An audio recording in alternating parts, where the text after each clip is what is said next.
ಮಂಗಳೂರು ಕಾರಾಗೃಹದ 45 ವಿಚಾರಣಾಧೀನ ಕೈದಿಗಳು ಅಸ್ವಸ್ಥರಾಗಿದ್ದಾರೆ. ಮಧ್ಯಾಹ್ನದ ಊಟದ ಬಳಿಕ ಏಕಾಏಕಿ ಅವರಿಗೆ ಹೊಟ್ಟೆ ನೋವು, ವಾಂತಿ, ಬೇಧಿ ಕಾಣಿಸಿಕೊಂಡಿದೆ. ಅಸ್ವಸ್ಥಗೊಂಡ ಕೈದಿಗಳಿಗೆ ಸರ್ಕಾರಿ ವೆನ್ಲಾಕ್ ಆಸ್ಪತ್ರೆಯಲ್ಲಿ ಚಿಕಿತ್ಸೆ ನೀಡಲಾಗ್ತಾ ಇದೆ.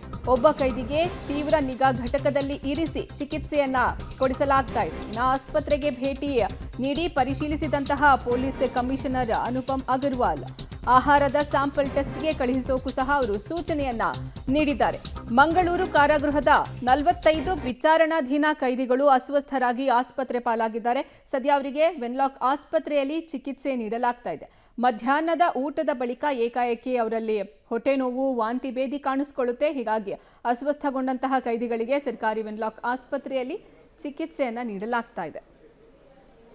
ಇವತ್ತು ಮಧ್ಯಾಹ್ನದು ಲಂಚ್ ಆದ ನಂತರ ಡಿಸ್ಟ್ರಿಕ್ಟ್ ಜೈಲಲ್ಲಿ ಕೆಲವು ಖೈದಿಗಳು ಹೊಟ್ಟೆ ನೋವು ಮತ್ತು ಅದು ಅವರು ಕಂಪ್ಲೇಂಟ್ ಕೊಟ್ಟಿದ್ದರು. ಆಮೇಲೆ ವಾಂತಿ ಮತ್ತು ಬೇರೆ ಬೇರೆ ರೀತಿ ಅವರು ಕಂಪ್ಲೇಂಟ್ ಬಂದ ನಂತರ ಏಕಾಏಕಿ ಸುಮಾರು 4-4:30 ಮಧ್ಯ ಸುಮಾರು 40ಕ್ಕಿಂತ ಹೆಚ್ಚು ಖೈದಿಗಳಿಗೆ ಇದು ಹೊಟ್ಟೆ ಸಮಸ್ಯೆ ಮತ್ತು ವಾಮಿಟಿಂಗ್ ಮತ್ತು ಲೂಸ್ ಮೋಷನ್ದು ಸಮಸ್ಯೆಗಳು ಬಂದ ನಂತರ ಇಮಿಡಿಯೇಟ್ಲಿ ಆ ಮಾಹಿತಿ ನಮಗೆ ಡಿಸ್ಟ್ರಿಕ್ಟ್ ಸೂಪ್ರಿಂಟೆಂಡೆಂಟ್ನಿಂದ ಬಂತು.